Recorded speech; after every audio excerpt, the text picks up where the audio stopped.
education to conservation, the role of divers in coral reef restoration. Scuba diving grants us the extraordinary privilege of witnessing the vibrant and beautiful underwater world. But with this privilege comes a duty to ensure that these ecosystems thrive for generations to come. Today we will explore how divers can transform from passive observers to active stewards of the ocean, bridging the gap between recreation and conservation. We are honored to have these incredible advocates for the ocean with us today. Anggar Esetiti, who is the project manager and coral instructor for Gaia 1. Hello. Who share insights on community-led conservation and sustainable diving practices. Marco Basaroli, marine biologist and underwater photographer, also from Gaia 1, who will dive into the science behind reef degradation and restoration. Hello. And also Alvin, Chief Programs Officer from Reef Check Malaysia, who will discuss citizen science and how divers contribute to global reef monitoring. Hello. Together, we will uncover practical ways the diving industry and individuals can pivot towards a more eco-conscious practices, because every dive can be a force for good. So, it is said that we are set to lose up to 90% of all coral reefs in the ocean in the next 30 years. And some scientists even say that they believe that in 100 years, there will be, the only way that we will see coral reefs is in the aquariums. But before we can protect the reefs, we need to understand what is threatening them. And I'm gonna start with a few questions for our panel, and then we'll dive right into a little bit more. So first off, for Marco, why are coral reefs critical to both marine ecosystems and human communities, and what makes them so vulnerable today?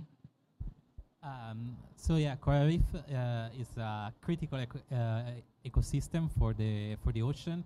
Even if they cover only a small portion of the ocean floor, only 1%, they offer house for 25% of all marine species.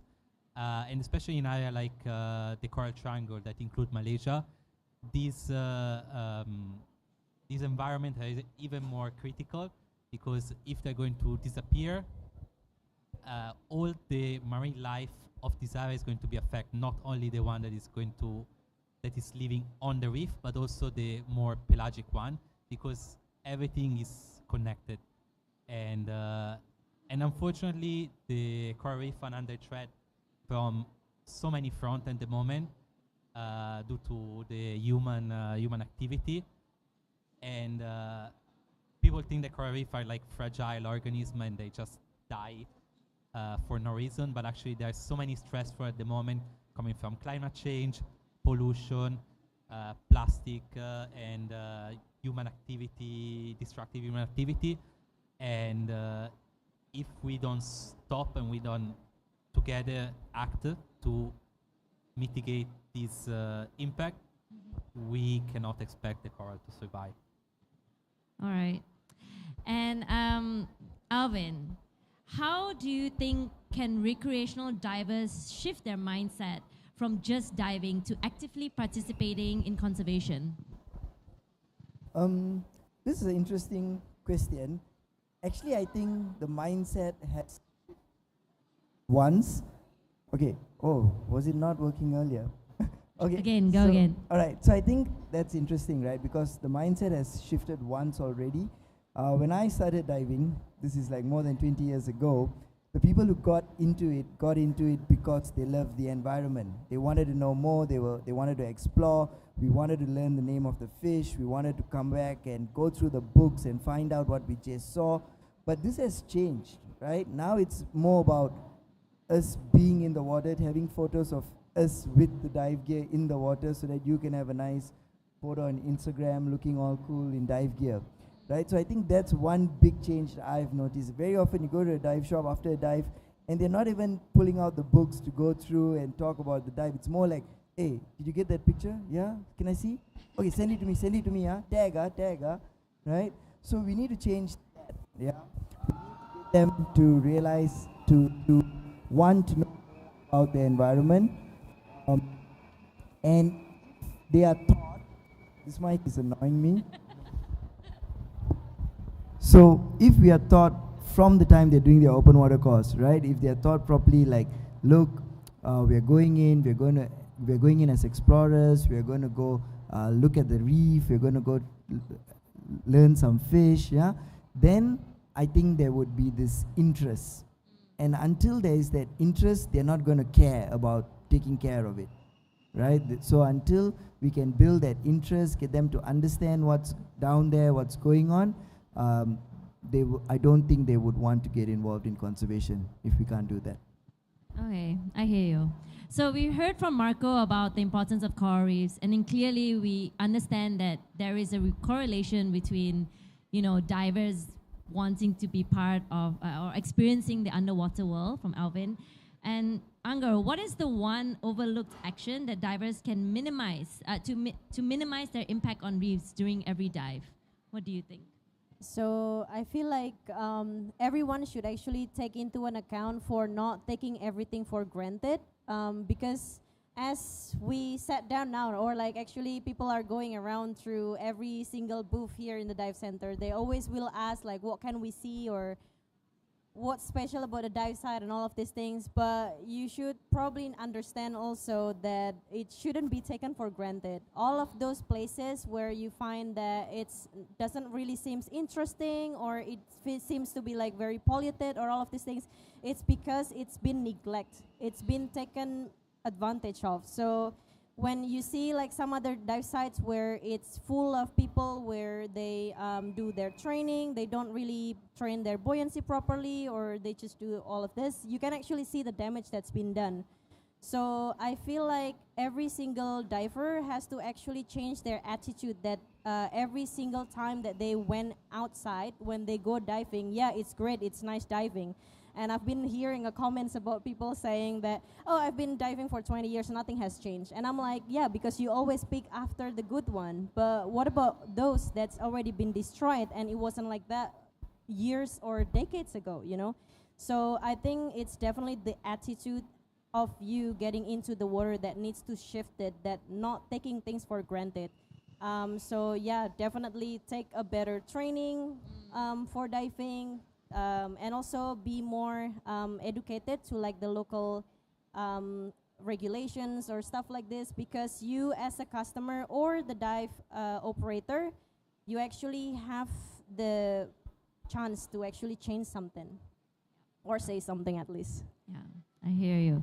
So as you mentioned, awareness is the first step, but action is what creates change. So how do we move from I care to I will help? Whether it's joining a coral nursery project, adjusting our diving habits, or enrolling into a conservation course, the small steps do add up. So our panelists have seen firsthand how ordinary divers accomplish extraordinary things. So let's hear a little bit from them about this. I would like to talk to Anger a little bit about how do you engage local communities in coral conservation, and why is the involvement essential? So I think it's more like not really involvement. Like for me, it's us that actually involving ourselves in the community itself, and what we want to have the local community to do, it's basically just kind of like opening their path to do the thing. The wolf, she cries at night. A breath had born in the black wind where the shadows lie. Deep inside despair, our hearts grow fierce, our minds aware. We carry on, oh, we carry on. It's not us needing them to do this, but actually this is what they should be doing on daily basis, or like a small things that they can start doing. Like for example, we kind of like giving the awareness of which fish is not supposed to be fish, which one is more, sustainable, or all this, or the way that they fish should be like maybe adapted to some other way. So this is a small step that we can actually get to have them involved in. And did you find it challenging whenever you organize any community-led activities or initiatives? Like, were there a lot of challenges from the community? Oh yeah, definitely. I think the hardest part is actually changing a habit. Habit is something that we've built not just in one day. It's a years long of activity, and it's never been comfortable to change a habit. And yeah, this is basically the practices that they've been doing for years. So of course, to shift their practices over one day, it's not a thing. So of course, this is like taking a small step that not very obvious at the time, but then over time, with persistency, I can actually see that the behavior and also the habit also changes. Oh, thank you. Alvin, I would like to know, how does Reef Check empower recreational divers to contribute to scientific monitoring? Because essentially that's what Reef Check is about, right? Allowing and teaching us how to assess the reef. Yep, exactly. So that is one of the core programs that we run, where we teach recreational divers how to monitor the health of coral reefs by recording certain indicator species. Yeah, and the whole logic behind this is because we have very limited marine scientists around. So, for example, like in Malaysia right now, we cover around 330 sites around the country, but we only have 20 staff. Yeah, so it's impossible for Reef Check on our own to cover these sites. But because of this large pool of volunteers, we are able to go out to these sites annually and monitor the health of these reefs. And that data is then shared with government agencies, with universities, so that people in power can make informed decisions. But it also tells us where we can focus our efforts, right? We can't do everything everywhere. So this kind of information comes back, and then we know, like, oh, look, something's not right there. Yeah, and the great part about this is this kind of approach allows us to build a network. So we work not only with recreational divers, but with a lot of different groups as well. So for example, like y'all, right? Y'all are now doing the surveys in Bira in South Sulawesi, whereas before this, no data was coming from that part of Indonesia.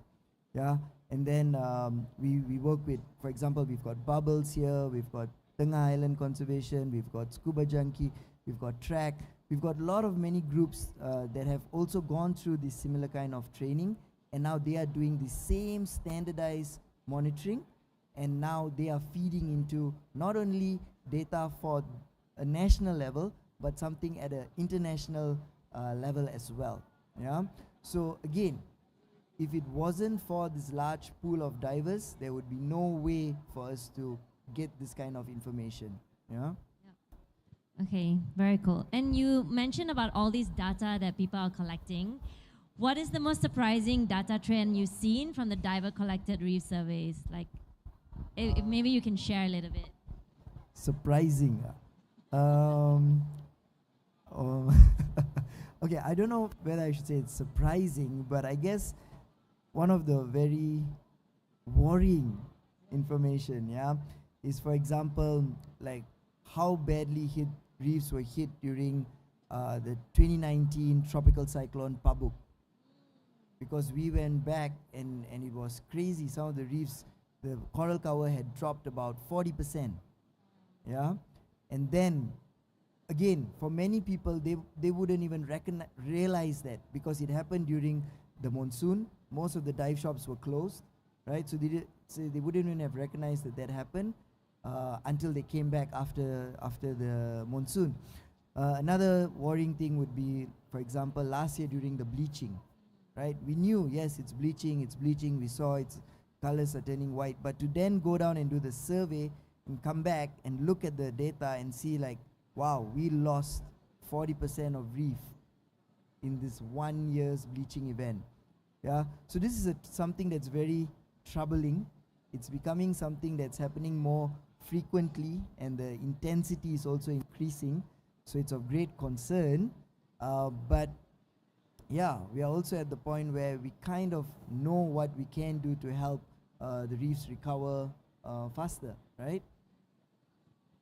All right. So Alvin, you brought up the storm and also the mass bleaching. So then it kind of ties into my question for Marco. How does climate change complicate restoration efforts, and how do you think divers can help build this resilience? Yeah, so when we talk about coral now, it's really common to associate it with like the topic of climate change, because it's one of the leading cause of like reef degradation that we see around the world, and especially in the past few years. Massive bleaching events are getting more and more frequent, and the reef, they don't have even the time to recover from one, that the next one is already happening. And unfortunately, climate change is something that is kind of frustrating even to observe from a standpoint, from a coral conservation and coral restoration project, or like because it's like we don't have control. It's like climate change or global warming, like all these names imply that it's like a global event, and we cannot tackle it at local level. So when a bleaching happens, as Alvin said, the only thing we can do is like watch it and record the damage, but we cannot really solve why other things like fish bombing, pollution, all these things, we can try to do something to stop them. Climate change, we really need to realize that it's a global problem, and we need to solve it at global level. So we need to act as a human species finally, and realize that in this planet there are no borders, no I'm doing something and it's affecting only me, and you do something and it's affecting everything, is connected. So, and especially the divers, us as divers and the diving community, they should be the first ambassador and the first like witness to this problem and to spread the message. Because unfortunately, somebody said you don't protect what you don't love, and you don't love what you don't know.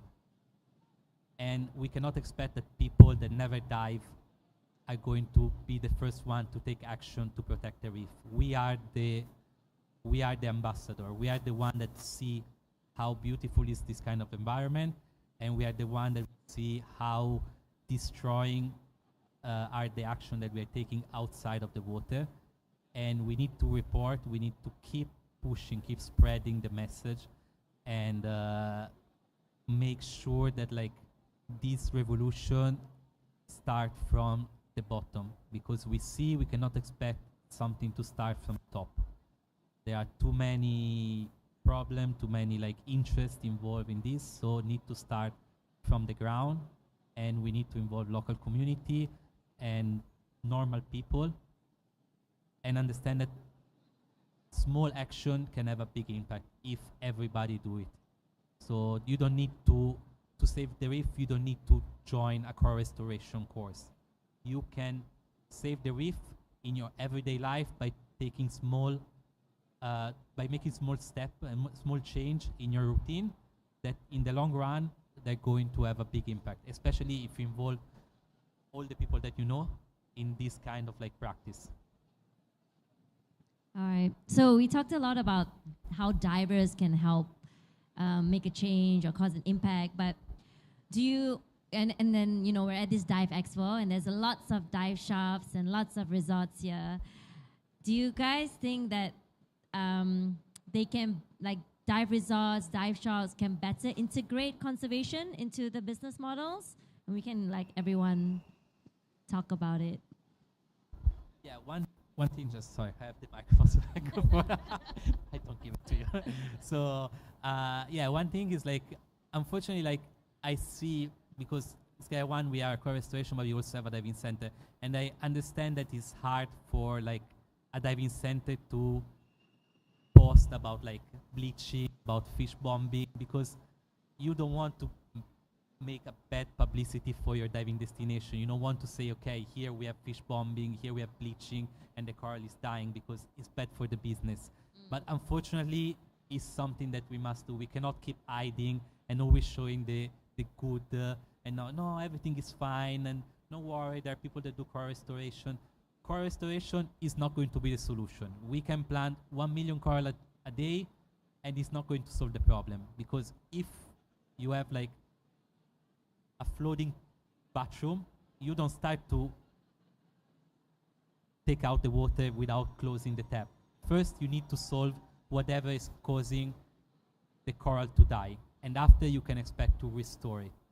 And as I said, if people don't know the problem, you cannot expect people to take action. So yeah, of course, diving centers should promote like safe diving practice and conscious diving practice, but they should also tell the hard truth that there is a problem underwater, and it's not everything is fine. It's not fine. I think that's a very good question. Okay, very often the dive shop or the dive industry is separated from the marine ecosystem community, right? And that shouldn't be the case, because yes, it's very often outsiders who are not from that location who have come up and set up a business, but they are very dependent on that business, right? So they should be looking at it as that they are part of that community and they are partly responsible in managing that natural resource, okay? And if you really look at it, this is something that is becoming more and more mainstream. Greenfins did a survey in 2023 with 1,200 people from 120 countries, and 70% of divers said they are willing to pay more to dive with environmentally conscious operators, and 90% said they think all that dives should be involved in conservation. So if you see it from that point of view, like the demand from the demand from the public, it seems to be going towards that way, right? So dive centers should really definitely be doing something more when it comes to conservation. And Unger, do you have anything to add to that? I would like to add some stuff, because the thing is that it's not just coming from the divers, but I think it's also coming from the professionals. And I've been in the industry in Indonesia, and you heard a lot about diving in Indonesia. I've been in the industry for over 8 years now, and I got to see a lot of different practices that's not exactly what we should be doing. And I feel that it's really important that every single dive center take an accountability on like what their dive guide's doing, because you know, like, you know the terms of monkey see, monkey do. This is basically like what happened. If your instructor are being okayed with things that you're not supposed to do, of course the student will actually carry on these practices along the way. And you as an instructor, you are as a dive master, you are kind of like a representation on how are the professionals should behave. And with the way that if every dive center putting on more, you know, not pressure, how to put it, like more regulations to like how they should be guiding people underwater, and certain thing they should be doing or should not be doing, I think they need to be pretty more strict to that, because then it could be like, you know, it could be more than helpful, because you got to actually say no. All right, those are all very good points. I did want to bring this question up as well. Alvin, as you know, you had a big impact in ensuring that a second airport was not built in Tioman Island, right? I mean, everybody knows this. What is your advice for divers who want to advocate for policy changes to protect the reefs? I think when it comes to things like policy and all, very often we need to really go through the correct channels. Yeah, very often what happens is you can get angry and shout and make noise on Facebook, but that's not going to help, right? Like for example, if you know something's a problem, and like Marco said earlier, find the root cause, find out which department does that come under, whose jurisdiction is that, you know. So it needs to be very coordinated, it needs to be well taught, and it needs to be done. I always say, like, tell people, don't think with your feelings, right? Think with your brains, you know. Because very often that's what happens. People get upset, they shout about it, they make a comment, but it's not enough. But if, like you said, if somebody was not happy with a certain policy, with a certain thing, and if they took it up the right channels, they complained to the right ministries, they complained to the right politicians, the right officers, then yes, you can see action being taken, right? So that is very, very important. You need to think it through and work through the channels that are there. Yeah. All right, that's Krill. So we know that each of the organization, Reef Check, Gaia One, has a strong emphasis on getting divers certified so they can contribute to restoration. And I felt like I would like you all to speak a little bit about what you do and share a bit more about these programs. We can start with Unger first. Can you tell us more about the coral reef restoration course that you teach under the Ocean Gardener syllabus, and what makes it a unique course for divers to join? So basically, in the course itself, it's not just talk about corals, but also talk about the ecology of it and what's in it in general. So basically, threat to corals is something that also we spoke about widely. And we actually taking our interns to do all of this, what we call reef maintenance. So basically, it's something that you can do during the dive. So basically, we have, for example, we have a coral threat called Drupella snails. So once you can actually identify this, anytime you go on the dive, you can actually also pick up some of these snails. But obviously, without having the trainings done, I can't really tell you like take any snails, you know, in the ocean. Obviously, it's not what we're trying to do. And so it's basically giving you the tools to be more involved, like in every dive that you can actually do. It's more like contributions every time you're diving, and then you already have the tools and the knowledge, so then you can actually apply it to your onwards dive plan. And Marco, you teach this underwater photography course as part of Gaia One's monitoring syllabus. Do share with us how this course is beneficial for divers who want to contribute to restoration efforts. So yeah, during the coral restoration course, we also have like introduction to underwater photography. I think it's interesting to teach this skill to people that do this course, because when you take a picture of something, as I said, it's part of the process. You start to care more because you have a subject, so you kind of create a connection with the whatever you're taking the picture of, and you are willing to take a good picture. So a good picture is like require a healthy subject. Also, one of the first things that I tell people to take, that I teach people to take picture of, are coral. First of all, because they're easy subject, they don't move, so it's easy for practicing. But also because you show the people how interesting they are, because most of the time they look at them from far away.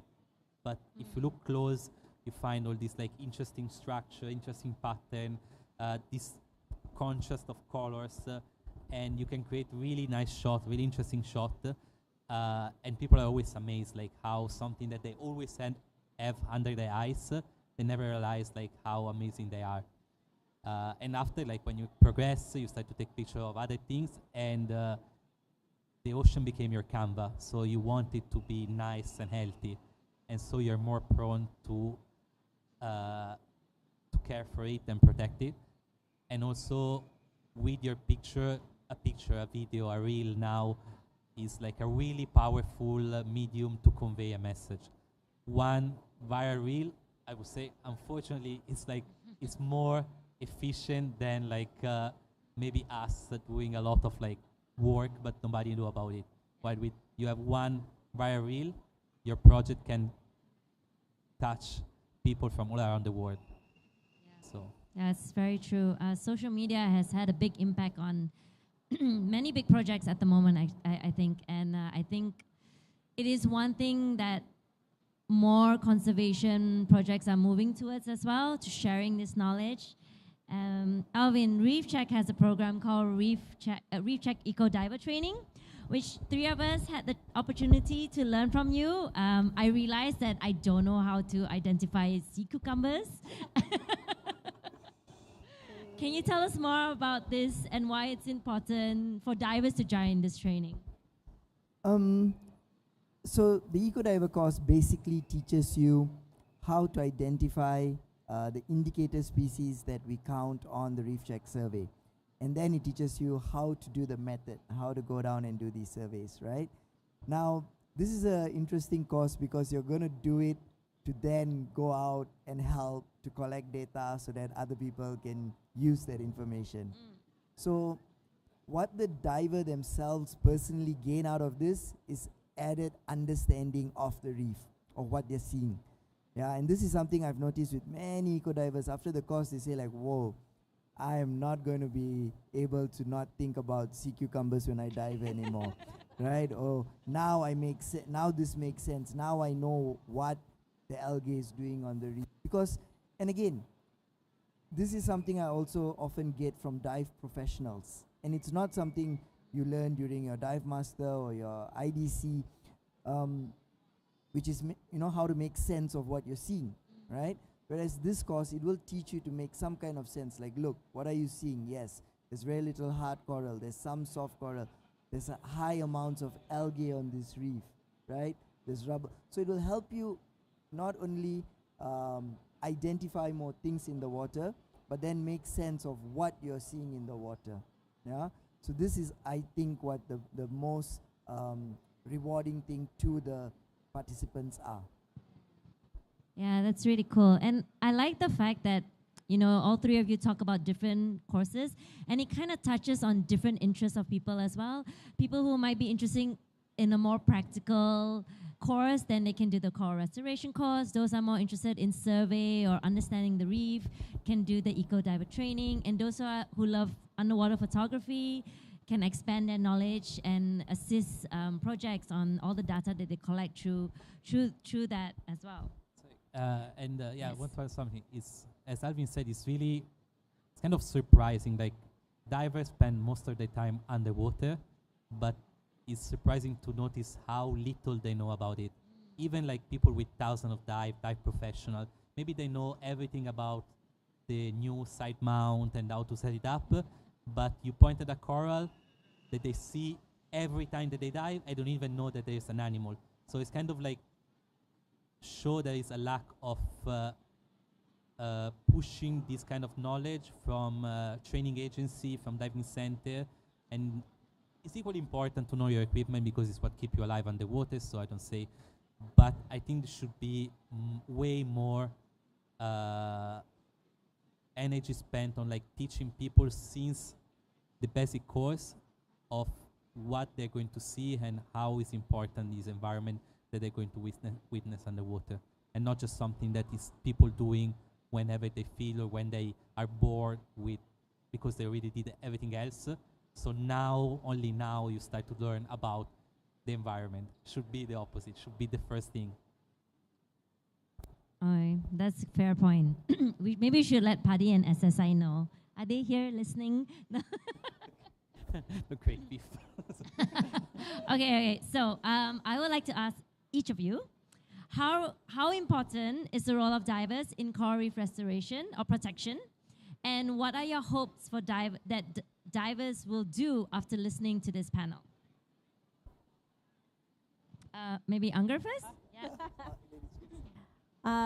I'm just hoping that the very first thing that I mentioned is that raising an awareness. So I hope that once that you, like whoever's been listening has the awareness, have taken the action to not taking things for granted and actually trying to contribute in every possible ways every time they choose for diving, whether it's choosing the provider who are raising this kind of like awareness or spreading the same kind of messages, or picking or doing things that has the direct impact to the oceans itself.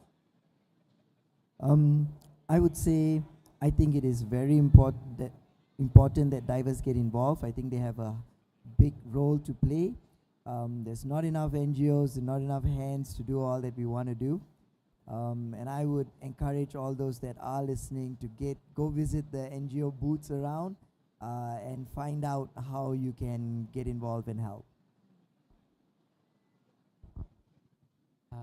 Yeah, I would say, as Alvin said, get involved, help, because unfortunately there is not a lot of money in conservation. I think that any kind of NGO is struggling, or like conservation association is struggling, because it's cool, but after like nobody want to spend money with it, because at the end it's something that doesn't create profit. It's like you do just to maintain something good, but everybody can get advantage of it, but effectively nobody get money from it. So for this, like all this association, this entity, they need help, and the best way is to support them, to join their courses, and like to share their message, and they share their reel, all these small things they can help them to stay afloat and keep doing what they're doing, because unfortunately a lot of them, they start, there is a lot of passion, but after, like, the passions tend to die out when you see that you struggle with finance, and people need to survive, and they cannot survive only of compliments and like online. And yeah, and also remember that even if you economically cannot support, like just small action that you take in your everyday life, not only when you dive, but even when you're out of the water, they're going to have an impact. And as I said, try as much as possible to spread all the knowledge that you get. Don't keep it for yourself. Spread it with all the people that you know. Be vocal. If you see somebody that do something that is not good, try to educate them. Don't attack people, but try to educate and explain to them why it's not good. Because like this is how we're going to get a change. When everybody is working together. We cannot expect that few people are going to solve this problem. All right, all valid points. So we still have a couple of more minutes. I thought I would open up to the floor in case anyone had any questions for our panelists. This is your opportunity to ask them in public. Of course, you can find them later in private too. But if you would like to ask them anything, did anybody have any questions? Before I start calling your names, maybe put up your hands first. I recognize some people on the floor.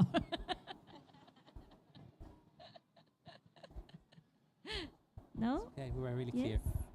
Sorry. We are very clear. They were so clear that they have no questions. All right.